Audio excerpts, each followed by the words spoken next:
season is winding down, and that means the retailers. We had a bunch of retail reports last week, and we're getting a whole bunch more this week. Which one should you be watching? I pulled out 5 names that are going to be kind of key to the week. Some have decent earnings charts, some not so decent, but they're going to be the ones that everybody's watching. So let's dive right in and see what they are. So the first company out the gate is At Home Group. Yes, ticker HOME, HOME. And as you can see from their chart, they are coming off a big miss last quarter. Now, they're really going to get hit by the store closures because almost all their sales happen in the stores. But now that they've reopened, how good has it been? Anything with home seems to be selling like hotcakes, as we've seen from Wayfair, Etsy, Williams & Sonoma, various others. So will At Home Group really cash it in here?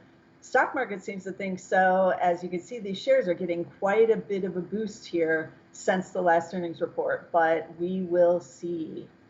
Now switching over, Macys, the last of the big department stores to report here, they actually don't have that bad of an earnings track record.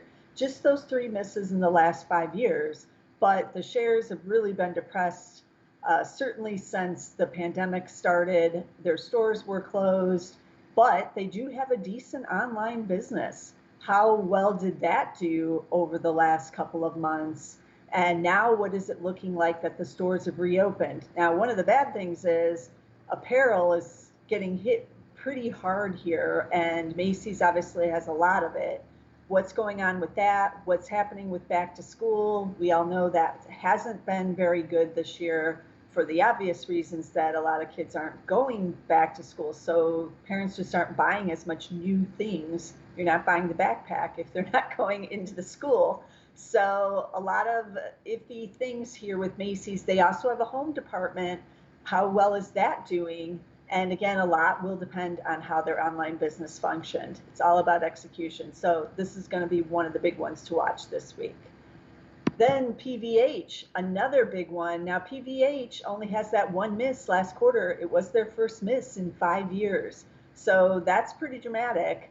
These shares are off those lows, off the coronavirus lows, but remember PVH owns Calvin Klein and Tommy Hilfiger. They sell both of those in the big department stores, but also have standalone stores globally. And they have big business with Tommy, especially in China. Now, on the last earnings call, those stores had reopened, business was returning to China and was doing quite well. What's it doing in the rest of the globe and even in Europe and now here in the US? They have a lot of stores at outlet malls as well.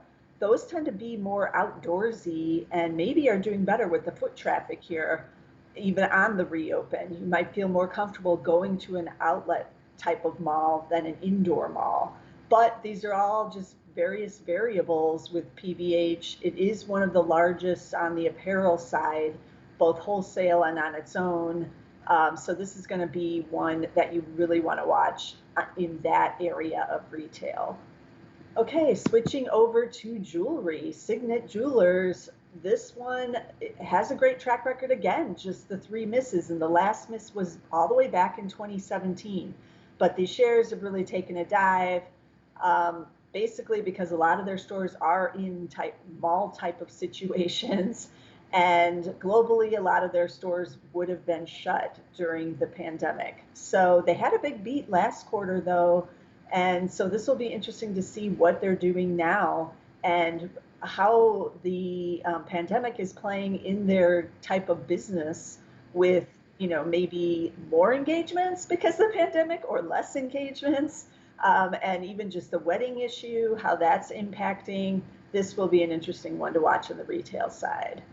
And then we're going to wrap it up with Michaels companies. Now they're coming off a big miss last quarter, but these shares have been surging because any kind of like home good types of things, as I stated earlier, are doing really well. Plus, a lot of people have taken up like hobbies to do at home and things to do with their kids at home. And that's a lot of craft supplies and whatnot. So a lot of people are betting that Michaels is going to be one of the beneficiaries here on the retail side now that stores have reopened and you can get a lot of your just like stay at home and kind of staycation supplies from the Michaels stores. So this is going to be a key one too. Like I said, a lot of the charts this week might not necessarily be the big breakout charts, but all of these companies are sure to have interesting earnings reports. There's a lot going on with the retailers. We've already heard from a lot of them, but still some more key names to come. So you don't want to miss a single episode of the Earnings All Stars. I'm bringing you all the good videos throughout earnings season, and we have one more with some gems coming up for next week. So be sure to subscribe at zacks.com/YouTube, and I'll see you again next time with some more charts.